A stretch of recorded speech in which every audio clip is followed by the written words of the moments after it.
Starbucks wants you to believe it's still untouchable. That green mermaid logo, it's everywhere. Airports, malls, your Instagram feed. It's comfort, consistency, capitalism with whipped cream on top.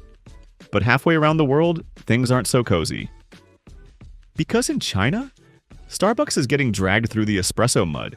Once seen as a luxury cafe experience in China, a status symbol for the rising middle class, Starbucks has hit a wall. A very caffeinated, very crowded wall. Sales are slipping. Market share is shrinking. And the latte-loving loyalty that built its empire?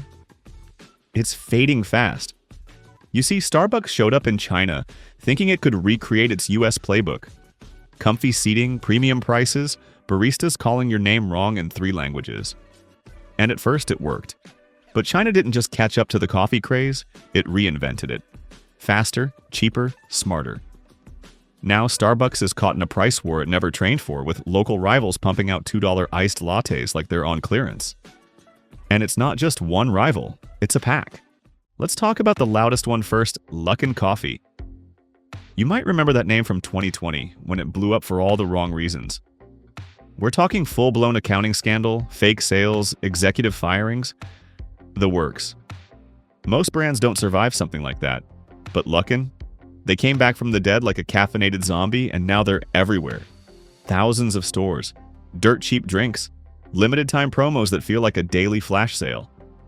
They don't do cozy couches or jazzy playlists. They do QR codes and grab-and-go speed. You walk in, you tap your phone, your order's ready in 30 seconds. It's like if Starbucks had a baby with a vending machine. Then there's Kadi Coffee, the rebellious little sibling. Launched by ex-Luckin execs after the scandal, they looked at the old business model and said, let's run that back, but faster. They opened over 6,000 stores in just 1 year. For context, Starbucks took 22 years to reach that number in China. And Kadi's not just staying in China, they're already sniffing around California and New York. Starbucks, meanwhile, has been trying to keep up by slashing prices, offering more coupons than a grocery aisle, and rebranding its vibe as hip and local. But in a country where consumers expect convenience, low prices, and novelty now, Starbucks looks like a luxury dinosaur. And the dinosaurs? Well, we know how that story ends. So while Starbucks is over in China waving discount coupons like a white flag, Luckin and Kadi are running victory laps, fueled by AI, rock-bottom prices, and a business model that doesn't care if your coffee comes with your name on it, just that it arrives fast and cheap. Let's zoom in on Luckin for a second, because what they're doing isn't just competition. It's a full-blown reinvention of what coffee is. They don't do seasons. They don't do slow rollouts. They drop new drinks like fashion brands drop limited collections. 119 of them in the first half of 2024 alone. That's not a menu. That's a caffeine playlist with weekly updates. And it works. People don't go to Luckin for consistency. They go for the next weird, wild latte. Bubble tea lattes, cheese foam espresso, drinks that sound like dares. It's chaos, but calculated chaos. Every flavor is tested, tracked, and backed by user data. If it flops, it vanishes. If it hits, it scales overnight. Their secret sauce? No real cafes, just pickup points, no couches, no bathrooms, no loitering. You scan your app, get your cup, and move on. It's coffee for people who treat drinks like emails. Grab it, delete it, on to the next. Kadi, meanwhile, looked at all of this and went, yeah, we'll do that, but cheaper. Imagine launching thousands of stores in less than 12 months. Now imagine doing it while selling 99-cent lattes as a welcome to the brand deal. That's not a marketing tactic, that's an ambush. And here's where things start to get a little too familiar. Because those wild pricing strategies, those app-based reward systems, those micro-drink releases that seem perfectly timed with social media trends, that's not just a Chinese phenomenon anymore. Luckin is already opening stores in New York. Kadi's creeping into California. Slowly, quietly, and without the PR circus. Why? Because they've already seen what works. They don't need billboards or Super Bowl ads.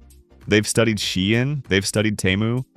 You win by showing up, pricing low, moving fast, and keeping your head down, at least until people realize the market's already changed. And Starbucks? It's watching all of this unfold on its home turf. The same place it once dominated like a cultural icon. But this isn't the Starbucks era anymore. It's a new game. A faster one, a cheaper one. A game where brand loyalty means less than a coupon notification. And if you think this ends with coffee, you're not paying attention. If Luckin and Cotti were just cheap coffee chains, this would be a cute underdog story. But this isn't just about price. It's about power. And where that power comes from is making a lot of people uneasy. Because the last time a Chinese brand started creeping into everyday American life with this much speed, it didn't serve espresso, it served algorithms. TikTok, the app that turned dancing teens into media moguls and Congress into a tech tribunal. Now, here comes the caffeine version. Let's start with data. Luckin isn't just tracking your orders, it's watching what drinks you pause on, what time you buy, how often you switch it up. Every tap in the app feeds into a back-end system that churns out drink recommendations, flash sales, and seasonal launches, all designed to keep you hooked. It's Starbucks if Starbucks read your diary. And while TikTok raised red flags over Chinese surveillance and user profiling, Luckin and Cotti are quietly gathering their own goldmine, consumer behavior data. That might not sound scary until you realize how it shapes everything, from pricing to product drops to real estate decisions. These aren't just coffee shops, they're behavioral laboratories, and you're the experiment. It doesn't help that Luckin's past is already stained. Remember, this is the same company that faked over $300 million in sales. They got caught cooking their books like a reality TV chef. The CEO got booted. The COO got charged. The company was delisted from the NASDAQ. And yet, here they are, back in business, rebranded, reorganized, recharged. Meanwhile, Cotti was born from that exact scandal. Literally. It was launched by ex-Luckin execs who looked at the wreckage and said, "Let's do it again, but faster." That's like getting kicked out of a casino for cheating, then opening your own roulette table across the street. And now both of them are showing up in the US, backed by enormous investor funding and no real PR trail. No launch party, no big announcement, just a few low-key store openings in places like Manhattan and Orange County, with prices designed to make Starbucks look greedy and Dunkin' look expensive. But here's the part that's hardest to swallow. Nobody's really stopping them. Because unlike TikTok, these companies aren't loud. They don't come with influencers and viral filters. They just slide in under the radar, flood the market with low prices, and wait. And if they follow the Temu or Shein model, by the time people notice, it's already too late. What happens when your $6 Starbucks drink starts to feel like a ripoff next to a $2 Luckin latte? You switch. Not because you love the new brand, but because your wallet tells you to. And that's exactly the plan. Once brands win your wallet, the next thing they go for is your routine. And that's what Luckin and Cotti are really after. Not just your coffee budget, but your habits. Your morning stop, your 3 p.m. fix. That predictable little ritual you don't even think about anymore. Because if they can replace Starbucks there, they don't need your loyalty. They've got something better. Your behavior on autopilot. And the more you zoom out, the more this starts looking like a pattern. We've seen it with Temu, with Shein, with TikTok. A new player from China enters quietly. The prices are suspiciously low, the business model is aggressive, the innovation is fast, and most of us shrug. Until one day we wake up and realize the market has shifted underneath us. The problem? Nobody's really checking the brakes. The US cracked down on TikTok for data concerns. But so far, there's no congressional hearing for coffee chains. No headlines about what happens when thousands of stores gather behavioral data through apps, AI, and frictionless digital loyalty programs.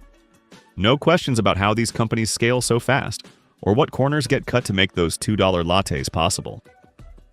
Let's not forget, Luckin committed one of the biggest corporate frauds of the past decade and barely flinched. They paid their fines, swapped some executives, and kept going. In China, they're expanding like wildfire. In the US, they're slowly planting seeds. And Cotti? It's following the exact same blueprint, just with a cleaner-looking balance sheet. And while Starbucks is busy selling experience and posting TikToks of baristas drawing hearts and foam, these chains are engineering market takeovers. Starbucks might still dominate in airport terminals in suburbia, but the battle for the future of coffee? That's happening on your phone, and the winner will be whoever makes ordering feel like a dopamine hit. And a bargain. So what's the takeaway here? It's not that Luckin or Cotti are evil. It's that they're operating on a different level.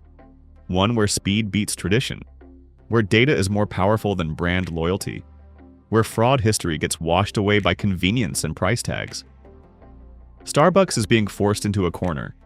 Cut prices or lose customers, embrace speed or look outdated. But the more it tries to mimic its rivals, the more it risks losing what made it Starbucks in the first place. And maybe that's the biggest threat of all. Because this isn't just about coffee, it's about how fast a system can change, and how quietly a new one can take its place. You're not just picking a drink, you're picking a side in a global shift that's already halfway done.